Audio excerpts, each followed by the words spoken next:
नमस्कार, मैं रवीश कुमार। मौनी अमावस्या के दिन सुबह 8:30 बजे तक 3 करोड़ लोगों ने स्नान कर लिया था। 3 करोड़ लोगों की गिनती कर लेने वाले यूपी प्रशासन को 17 घंटे लग गए बताने में कि कुंभ में दुर्घटना से मरने वालों की संख्या कितनी है। इस देरी में भारत के मीडिया, यूपी के प्रशासन और जनता के बीच काफी कुछ घट गया है। प्रशासन ने संख्या 30 बताई, सबने हाँ जी करते हुए यही खबर लगाई, जबकि अब इस संख्या पर भी सवाल उठने लगे हैं। कहीं 40 का दावा किया जा रहा है तो कहीं उससे भी अधिक का। तो क्या गोदी मीडिया यह भी कर सकता है? मुझे निजी तौर पर कोई हैरानी नहीं। मैं बस आपसे सवाल कर रहा हूं कि लोग मर जाएंगे, लोगों के नाम और उनकी संख्या भी यह गोदी मीडिया गायब कर देगा।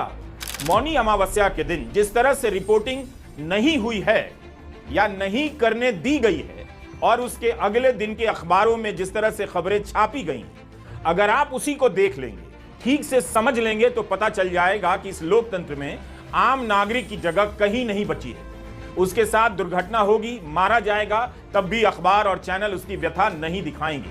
मीडिया के लिए लोगों के साथ नाइंसाफी, ज्यादती और उनकी मौत की खबर हमेशा बड़ी मानी जाती थी। लेकिन जिन लोगों के दम पर ये थर्ड क्लास चैनल देखे जाते हैं और अखबार उनके घरों में पहुंचते हैं, उनके ही किसी हादसे में मर जाने की खबर नहीं छपती है, क्या इसे स्वीकार किया जा सकता है? मेरे हाथ में हिंदी के 2 बड़े अखबार, एक दैनिक भास्कर, इसका पेज देखिए आप, और एक दैनिक जागरण, इसका भी पेज देखिए। ये दोनों हिंदी के बड़े अखबार हैं। दैनिक भास्कर का पहला पेज देखकर और फिर जागरण का पहला पेज अगर आप देखते हैं तो आपको अंतर पता चलेगा।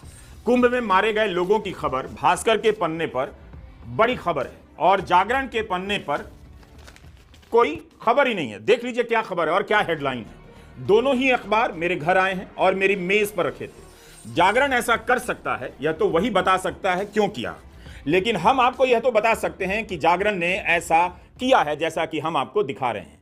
भारत सरकार की तरफ से पाठकों का सर्वेक्षण कराया जाता है। उसके अनुसार इस अखबार के 5.5 करोड़ से अधिक पाठक इस देश में हैं।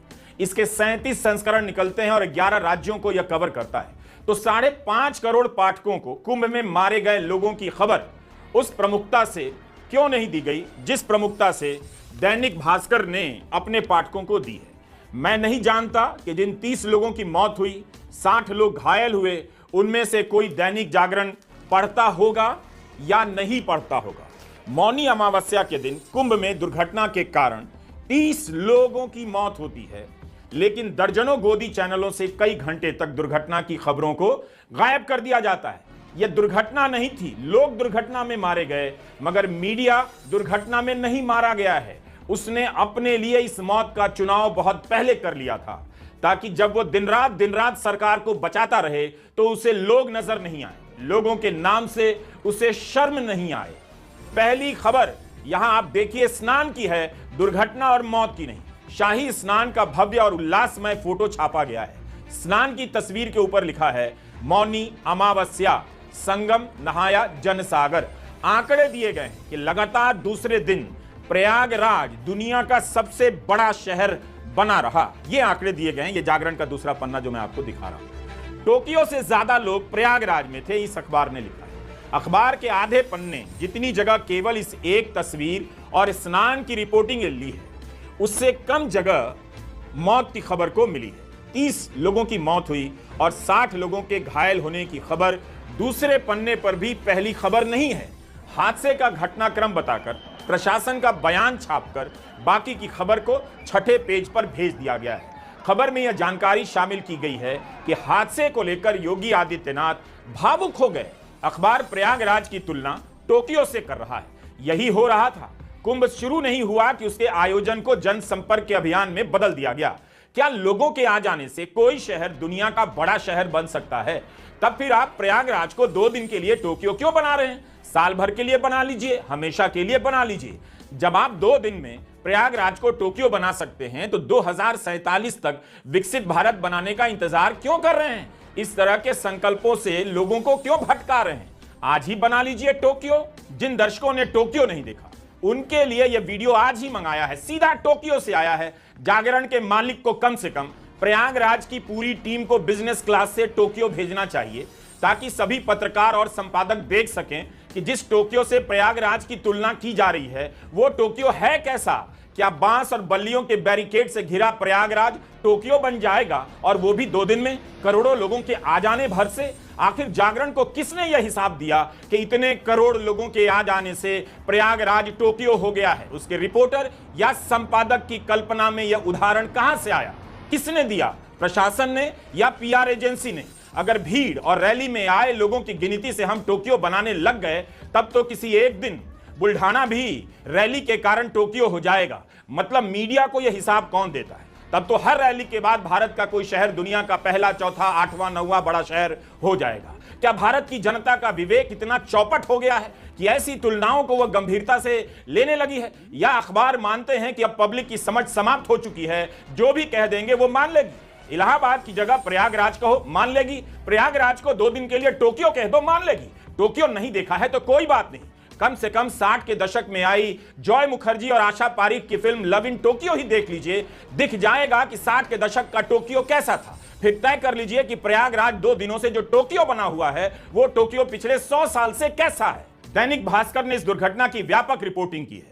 29 जनवरी की सुबह यानी आधी रात के बाद 1 से 2 बजे के बीच भगदड़ होती है, दुर्घटना होती है, और रात 2:30 बजे ही भास्कर ने इसकी रिपोर्टिंग शुरू कर दी थी। लेकिन गोदी चैनलों पर अगले 12 घंटे तक खबर ही नहीं चली। मुझे यकीन ही नहीं हो रहा, मैंने खुद सारे चैनल नहीं देखे क्योंकि मैं कहीं और था, किसी और काम में। लेकिन मीडिया पर नजर रखने वाले कई लोगों ने लिखा है कि कई घंटे तक कुंभ की दुर्घटना की खबर गायब थी या उसे सामान्य या छोटी खबर के रूप में पेश किया गया। अगर ऐसा हुआ है तो न्यायिक जांच का यह भी हिस्सा होना चाहिए कि किस चैनल ने कितने घंटे तक दुर्घटना की खबर नहीं दिखाई और उस चैनल को यूपी सरकार की तरफ से कितने करोड़ का विज्ञापन मिला, बल्कि एक एक अखबार और चैनलों को कितना पैसा मिला है उसे सरकार ही जारी कर दे, ताकि लोग जान सकें कि यह मीडिया किसका है। अच्छी रिपोर्टिंग के कुछ अपवाद हैं, लेकिन उनकी बात यहां नहीं की जानी चाहिए, क्योंकि एक सिस्टम के तौर पर पूरा मीडिया ध्वस्त किया जा चुका है, ताकि जब लोग मारे जाएं भूख से, गरीबी से या दुर्घटना से, उनके मारे जाने की खबर भी गायब कर दी जाए। उनकी जगह प्रधानमंत्री के विदेश दौरे की कोई तस्वीर छाप दी जाए। नवंबर 2016 में कानपुर में रेल दुर्घटना हुई थी, उसे भी प्रधानमंत्री ने आतंकवाद से जोड़ दिया और खबरों में उसका तमाशा बनाया गया। बाद में उत्तर प्रदेश के रेलवे पुलिस महानिदेशक को बयान देना पड़ा कि इसमें आतंकी साजिश का कोई सबूत नहीं। जनवरी 2017 में आंध्र प्रदेश में हीराखंड एक्सप्रेस पटरी से उतरती है, 40 से अधिक लोगों की मौत हो जाती है। मीडिया में कहा गया इस घटना में पाकिस्तान का हाथ है। बाद में एनआईए को कहना पड़ा ऐसी कोई बात नहीं थी।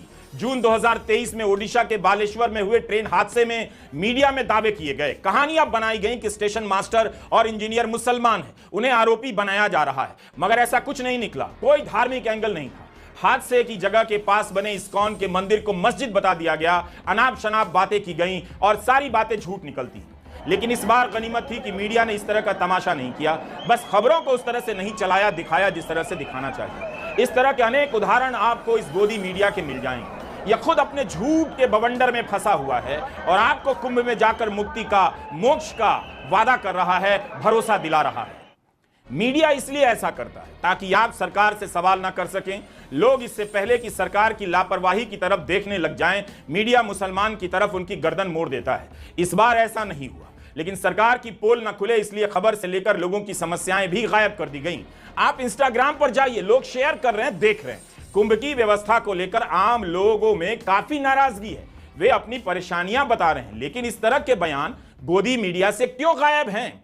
अगर गोदी मीडिया ऐसे बयानों को दिखाता रहता तो प्रशासन को भी मदद मिलती अपनी कमियों को तुरंत समझने और उसे ठीक करने में। प्रशासन ने भी प्रोत्साहित नहीं किया ताकि ऐसी रिपोर्टिंग से उसे समय से पहले मालूम हो। ऐसी रिपोर्टिंग का बंद हो जाना भी दुर्घटना का कारण बन जाता है।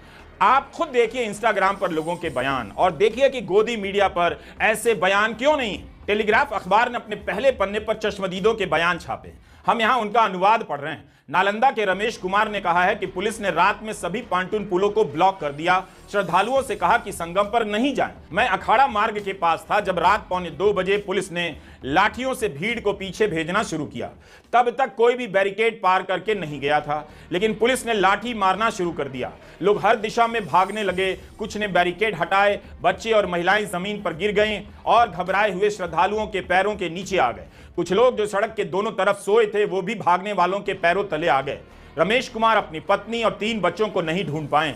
देवरिया की मीना देवी का बयान छपा है कि वे अपनी मां को नहीं ढूंढ पाई हैं। वो जमीन पर गिरी हुई थी जब पुलिस ने उन्हें मीना से अलग कर दिया और स्ट्रेचर पर लिटाकर ले गए। मीना कहती हैं वे और उनके साथ अन्य लोग संगम से 1.5 किलोमीटर दूर थे जब पुलिस ने कहा ब्रिज पर चढ़ जाइए, इससे रास्ता 30 किलोमीटर लंबा हो जाता। सरकार लोगों के साथ अमानवीय बर्ताव कर रही है। आखिर मीडिया ने इन आवाजों को जगह क्यों नहीं दी? क्यों ऐसी आवाजें केवल इंस्टाग्राम पर सुनाई दे रही हैं और विपक्षी नेताओं के ट्विटर हैंडल पर? कोई भी कहता नहीं था कि ये कमियां नजर आती हैं, उन्हें तुरंत हिंदू विरोधी घोषित करने में लग जाते थे। लेकिन वहां मारे गए लोगों की खबर जिन लोगों ने गायब की वो कौन थे? वे किसके विरोधी निकले? लोग आज से नहीं बोल रहे थे, कुंभ के शुरू होने के पहले से बोलने लगे थे, मगर उनकी आवाज खत्म कर दी गई। जब उनके प्राण निकल गए तो उनकी खबर गायब कर दी गई। 2 सवाल है, किस चैनल को, किस अखबार को कुंभ के लिए कितने करोड़ का विज्ञापन मिला? और दूसरा, क्या दुर्घटना के बाद दुर्घटना की खबर नहीं दिखाने के लिए दबाव डाला गया? अगर हां तो किसकी तरफ से दबाव बनाया जा रहा था? वीआईपी को लेकर आम लोग लगातार बातें कर रहे थे। जो कुंभ नहीं गए हैं वो भी वीआईपी की बात करने लगे थे कि वीआईपी के कारण 10-10 किलोमीटर, 15-15 किलोमीटर पैदल चलना पड़ रहा है। ये कौन सा इंतजाम है कि वीआईपी को घाट तक ले जाने के लिए आम लोगों को 20 किलोमीटर पैदल चलवाया जा रहा है? अगर इंतजाम होता तो वीआईपी के लिए अलग रास्ता बन जाता। आखिर कुंभ का बजट कोई 500 करोड़ का तो नहीं है, कहीं 7,000 करोड़ लिखा है, कहीं 7,500 करोड़ लिखा गया है। अभी कुंभ शुरू ही हुआ था कि उत्तर प्रदेश की सरकार खुद से खुद को शानदार व्यवस्था करने का इनाम देने लगी, मगर राज्य के बड़े बड़े शहरों में यातायात रोकना पड़ रहा है। भीड़ संभल नहीं रही, लोगों को वापस भेजना पड़ रहा है, सड़कों पर ही क्लॉक रूम बनाने पड़ रहे हैं। फिर क्या इंतजाम हुआ? भास्कर ने रिपोर्ट किया है कि रीवा से प्रयागराज जाने वाले मार्ग पर 50 किलोमीटर का जाम है। काशी, अयोध्या और चित्रकूट भीड़ अलर्ट पर है। प्रयाग रूट पर 3 लाख गाड़ियां फंसी हैं। अयोध्या और बनारस शहर में सभी तरह के वाहनों का आवागमन बंद कर दिया गया है। बनारस के मंडलायुक्त का बयान छपा है कि शहर के 20 किलोमीटर के दायरे में आने वाले हर एक स्कूल, कॉलेज, खेत खलियान की खाली जगह पर क्लॉक रूम बना दिए गए हैं और लोगों को यहीं रोका जा रहा है। जहां पर लोग रोके जा रहे हैं, क्या वहां से गोदी चैनलों पर कोई कवरेज हो रहा है? प्रशासन का इंतजाम और लोगों की समस्याओं के बारे में बताया जा रहा है। भास्कर ने लिखा है कि खेतों में पार्किंग कराई जा रही है। क्या आपने ऐसी कोई तस्वीर किसी चैनल पर देखी है? तो ये हाल। अब आप बताइए, इसकी रिपोर्टिंग हो जाने से क्या नुकसान हो जाता है योगी सरकार का? इसकी रिपोर्टिंग हो जाने से क्या आप हिंदू विरोधी हो जाते हैं? क्या पत्रकार हिंदू विरोधी हो जाता है? या इन बातों को रिपोर्ट करने से इंतजाम बेहतर करने का मौका मिलता है, जिससे आम लोगों की दुश्वारियां कम होती हैं? क्या आप यह भी खुद से तय नहीं कर सकते? क्या धर्म की राजनीति ने आपके विवेक को इतना चौपट कर दिया? दैनिक भास्कर में महाराष्ट्र के आत्माराम पाटिल का बयान छपा है। आत्माराम पाटिल बुंदेलखंड एक्सप्रेसवे पर चित्रकूट में फंसे हैं। आत्माराम की तरह चित्रकूट के 25 किलोमीटर लंबे जाम में करीब 2 लाख श्रद्धालु मौनी अमावस्या के दिन प्रयागराज जाने के लिए जाम खुलने का इंतजार करते रहे। यह हाल प्रयागराज से सटे 8 जिलों से आने वाले रास्ते का है। आत्माराम पाटिल कहते हैं, जैसा कि भास्कर ने लिखा है, बॉम्बे से आया हूं, ट्रेनें देरी से चल रही हैं, 4 दिन गाड़ी में बैठकर आया हूं, प्रशासन कह रहा है वापस चले जाओ, कैसे चले जाएं? चित्रकूट तक भी जाने नहीं दे रहे हैं ताकि मैं वहां रुककर 1-2 दिन बाद स्नान के लिए चला जाऊं। मेरे साथ महिला है और बच्चे भी हैं। बुंदेलखंड एक्सप्रेसवे पर जाम की क्या हालत है, इसकी तस्वीर आपने अखबारों में, गोदी मीडिया में देखी है। 7,000, 7,500 करोड़ का बजट बताया जा रहा है और लोग कह रहे हैं कि रास्ते में जहां उन्हें रोका गया है उनके लिए पानी नहीं, शौचालय नहीं। ठंड में लोग खुले में रात गुजारने के लिए मजबूर हुए।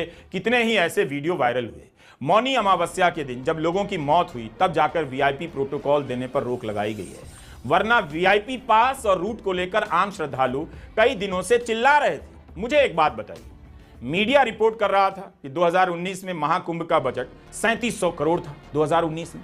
इस बार का बजट 7,000 तो 7,500 करोड़ बताया जा रहा है। 5 साल के भीतर महाकुंभ के आयोजन पर 10,000 करोड़ रुपए से ज्यादा का खर्च हो रहा है, वह भी एक शहर में। इतना पैसा खर्चा करने के बाद भी लोगों की परेशानियां कम क्यों नहीं की जा सकी? भास्कर ने अपने फ्रंट पेज पर वीआईपी एंट्री पर उठ रहे सवालों की भी जांच की। स्थानीय अखबारों में भी रिपोर्ट हुआ है कि लोग कुंभ में चल रहे वीआईपी कल्चर से परेशान हैं। भगदड़ से पहले ही लोग ट्विटर और इंस्टाग्राम पर कुंभ से वीडियो डाल रहे थे, शिकायतें कर रहे थे कि वीआईपी मूवमेंट के कारण उन्हें 20-20 किलोमीटर चलना पड़ रहा है। जगह जगह बैरिकेड लगे हैं ताकि वीआईपी मूवमेंट हो सके। ऐसे कई वीडियो आपको मिल जाएंगे जहां लोग पुलिस से सवाल कर रहे हैं कि क्या वे जानवर हैं जो इस तरह से यहां